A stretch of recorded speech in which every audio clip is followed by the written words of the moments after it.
Salam olahraga, apa kabar teman-teman semua? Semoga dalam keadaan sehat. Mengenai dari laga malam hari ini ada 7 laga dan ini laga pertama dari Serie A Italia. Mengenai dari laga kemarin malam memang sangat luar biasa ya.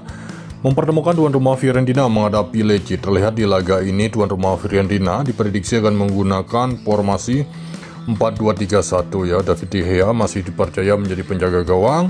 Sedangkan Lecce di laga ini diprediksi menggunakan formasi 4-3-3. Untuk tuan rumah Fiorentina di laga ini cukup banyak pemain mereka yang akan absen, yaitu sekitar ada 6, 7, 8 ya, ada 8 atau 7 ya. Sedangkan untuk Lecce hanya 2 pemain saja. Dari klasemen sementara Fiorentina berada peringkat 7 dengan meraih 42 poin dari 26 laga.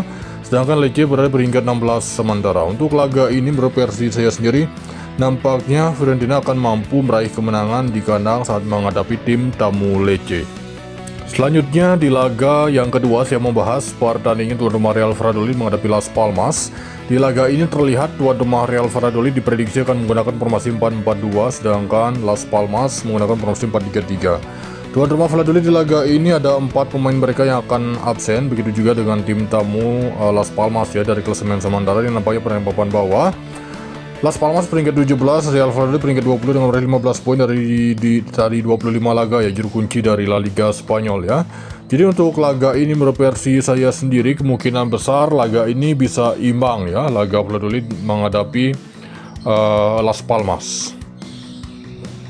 Oke, next selanjutnya di laga yang ketiga kita membahas pertandingan Stuttgart menghadapi Bayern Munchen ya. Terlihat di laga ini diprediksi tuan rumah Stuttgart akan menggunakan formasi 4-4-2, sedangkan Bayern Munchen diprediksi menggunakan formasi 4-2-3-1. Seperti ini Harry Kane masih dipercaya menjadi striker ujung rumah dari Bayern Munchen. Musiala gelandang serang.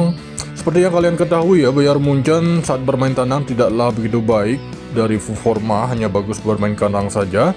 Tuan rumah Stuttgart di laga ini ada 3 pemain mereka yang akan absen, sedangkan Bayern Munchen 2 pemain ya. Kimmich mengalami cedera dari klasemen sementara.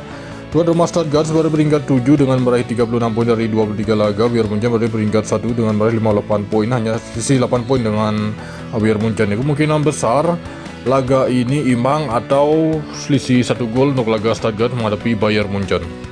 Oke, next berikutnya di laga yang keempat saya membahas pertandingan tuan rumah Schalke menghadapi Münster ya, dari Bundesliga 2 Jerman ya. Untuk laga ini terlihat tuan rumah Schalke 5 pemain mereka mengalami cedera, begitu juga dengan tim tamu Münster ya. Menjadi tim yang diunggulkan itu masih Schalke. Klasemen sementara ini nampaknya papan bawah, di mana tuan rumah Schalke berada peringkat 13, sedangkan untuk kubu tim tamu Münster peringkat 15 ya. Kedua tim ini hanya selisih 4 poin saja. Tidak menutup kemungkinan laga ini nampaknya tuan rumah Schalke lebih berpotensi untuk bisa meraih kemenangan di kandang, karena memang laga ini laga sangat penting untuk tuan rumah Schalke. Berikutnya kita pergi ke FA Cup. Di laga ini mempertemukan tuan rumah Aston Villa menghadapi Cardiff City ya. Terlihat di laga ini tuan rumah Aston Villa ada sekitar 5 pemain mereka yang akan absen.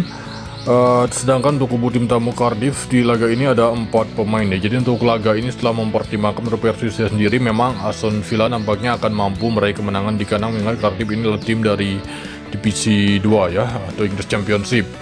Yang jadi pertanyaan, mampukah Aston Villa memenangkan laga melebihi dari selisih 1 gol ya. Oke, next berikutnya kita pergi ke Denmark Superliga. Di laga ini mempertemukan tuan rumah Randers menghadapi Aarhus ya. Terlihat di laga ini tuan rumah Randers FC diprediksi akan menggunakan formasi 4-2-3-1 seperti ini untuk formasi tuan rumah Randers. Sedangkan Aarhus di laga ini diprediksi menggunakan formasi 3-5-2. Tuan rumah Randers di laga ini 2 pemain mereka yang akan absen, begitu juga dengan tim tamu Aarhus dari klasemen sementara dari lanjutan Denmark Superliga ya. Terlihat di laga ini Copenhagen masih menjadi puncak klasemen.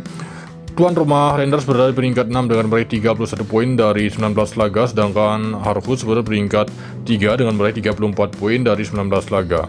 Untuk laga ini ada beberapa kemungkinan besar laga Randers berakhir di skor imbang ataupun Randers bisa meraih kemenangan di kandang saat menghadapi Aarhus.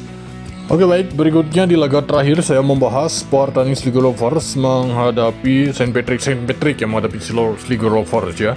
Di laga ini terlihat kedua tim ini sama-sama memiliki 2 pemain yang akan absen. Ini nampaknya masih awal musim. Kedua tim ini masih menjalani 2 laga ya, dan ini laga ketiga di mana tuan rumah St. Patrick's ini berada di peringkat 8 dengan meraih 1 poin dari 2 laga, sedangkan Sligo Rovers 0 poin dari 2 laga. Jadi untuk laga ini kemungkinan besar hanya selisih 1 gol, bahkan bisa imbang. Oke, itu dia mengenai dari laga malam hari ini.